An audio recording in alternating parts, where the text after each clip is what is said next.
Brendan. Earlier this month, you were getting some pad work in with a hero of yours, Ricky Hatton. What was that experience like getting some time in with him? Yeah, great. I grew up on Ricky Hatton, Ricky the Hit Manhattan.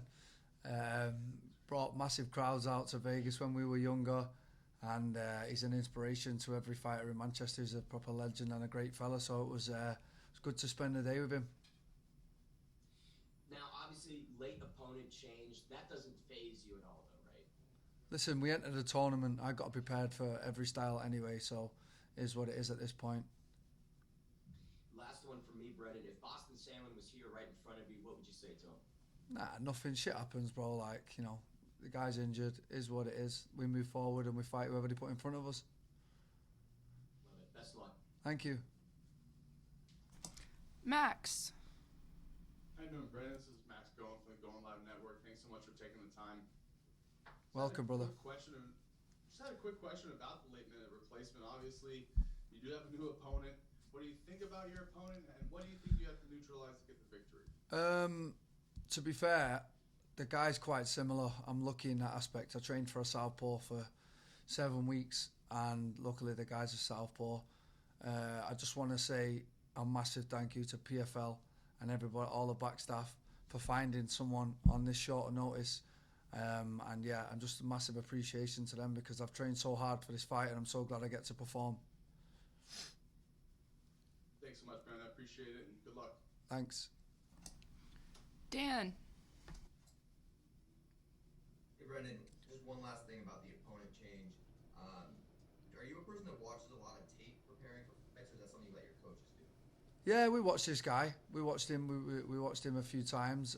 Watched a few fights. Guy's tough, man. This is his biggest chance of his life. He's come in and he's gonna fucking give it everything he's got. And this is a tough fight for me. And it's very difficult when you have a last minute change and somebody comes in. All the pressure's on Brendan. London's next. There's so much pressure on me. He's got nothing to lose. Everyone thinks he's going to lose anyway. So for me, pressure's on me, carrying a big burden, but I'm ready for it. This is what champions are made of. With everyone in the featherweight division kind of deadlocked at 3 points, are you changing your approach at all, knowing the bonus points will go a very long way? Yeah, I mean, everyone's locked up at 3. It's a very bizarre situation, and everybody's quite favourable in the matchups that they've got. So, going to need to scramble some points out of somewhere, aren't we? Definitely. And if you see yourself getting a quick 6, how do you think you get it done? I mean, this guy looks like he's got a concrete head, so maybe a submission, who knows? Thank you. No worries. Mike Owens. Hello, Brendan. Mike Owens here. Yes, Mikey, lad. How are things? How was the flight? Yeah, well, bad, pretty sound, mate. Am I doing another one with you privately soon? Yeah, you would love to, mate. Yeah, whenever you're ready. Okay. I just wanted to ask very quickly, because last time we spoke, I asked you about the PFL shows coming up, and your answer, you remember, was no comment, in true Northwest fashion. Talk to me a little bit now they're announced. Talk to me a little bit about how we're feeling, the tantalising thought of Brendan Loughnane homecoming in London. Mate, I'm glad you brought that up because you was actually there. So let me give you a backstory to what Mike's talking about. We were supposed to do an interview and we got on Zoom together and I was like, bro, my opponent's just pulled out. Like, I don't know what you want me to tell you. And he's like, oh, fuck. So then he was like, right, well, let's talk about it when you actually get a new one. So now we can talk about it, yeah. We finally got someone and we're good, we're ready to go.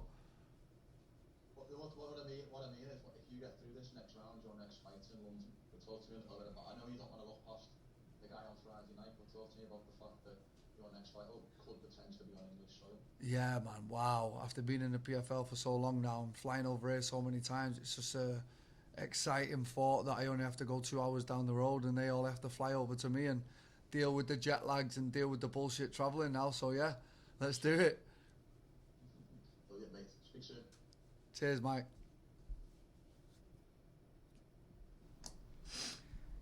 All right. Anyone else have questions for Brendan while we still have him? All right. I'm going to read a question to you, Brendan. Yep. Josan Montesino from LLO and JMC Productions asks, we saw you training and having fun with Ricky Hatton. What what feels like to be with a legend like him? Great, man. I feel like we're both the same person. He's making a comeback. He's fighting again 2 weeks, I think. And we were just talking about old times. We was talking about when he used to sell out all the Manchester City stadiums and took 40,000 Manx over to Vegas when he fought Mayweather.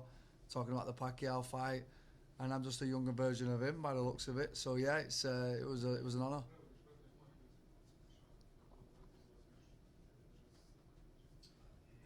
Ben Davis. Hey, Brendan, back again. I was curious, have you watched Ted Lasso? And if you have, what are your thoughts on it? Have I watched who? Ted Lasso. What's that? The Apple TV show with Jason Sudeikis. No. Oh, it's a soccer show. You should give it a watch sometime. Well, that was super random. But yeah, no worries. What the fuck? All right, guys. Any more questions for Brendan? Why we still have him? Going once, twice. All right. So- Thank you.